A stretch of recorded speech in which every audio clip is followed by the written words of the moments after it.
Welcome back to the Trading Desk. We're going to continue our discussion on not only the economy, but the stock market and what we kind of left off with, or what Matt alluded to, risk versus reward, because I brought up the topic of stocks for the long term versus bonds for the long term. And maybe just to clarify and remind our viewers, oftentimes we kind of mix time frames. We often talk about investment ideas that maybe are on a shorter time horizon.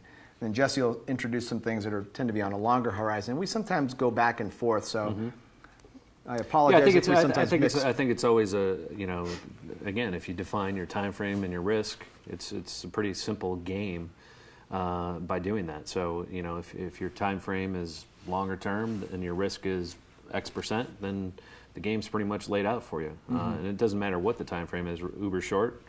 Term, 0 to 20 days or longer term. I think it's also important for individual investors to keep in mind their own personal time frames too, because I talk to people who say, "Oh, I'm buying this, and it's over 5 years, 10 years, I'm going to make X amount of money." Right.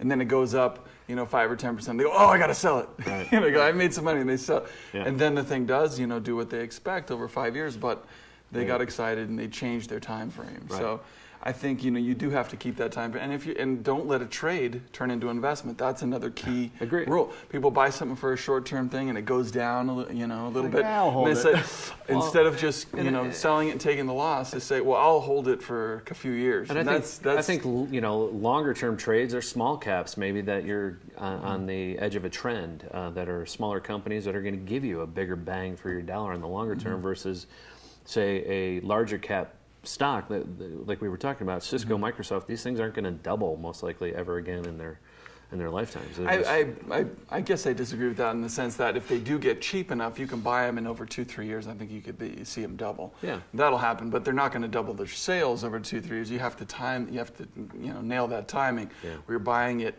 basically at 50 cents on a dollar. Sure. And wait for it to get back to that dollar full valuation.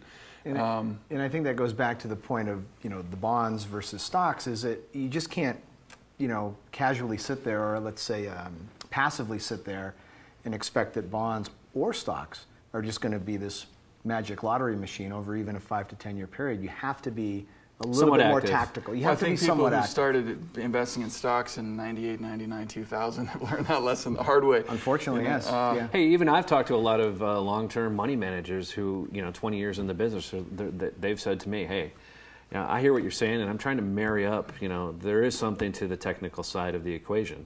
It marries with the fundamental picture. So if I can, do some type of hybrid where I have a technical component where the chart is oversold and the fundamentals still are strong in the company and they're not going out of business, that's a way for you to time it. But it's not. It shouldn't be purely chart, and it shouldn't be purely fundamentals. I think all of us have always said that. I think that's the ideal scenario for a money manager. Have a great fundamental team, great technical team with a trader instinct. Yeah. And then you've got yourself a good money manager. We're going to take a break. When we come back, we're going to do our fantasy finance section with our picks for the month of June. You're watching The Trading Desk on COTV, Channel 11.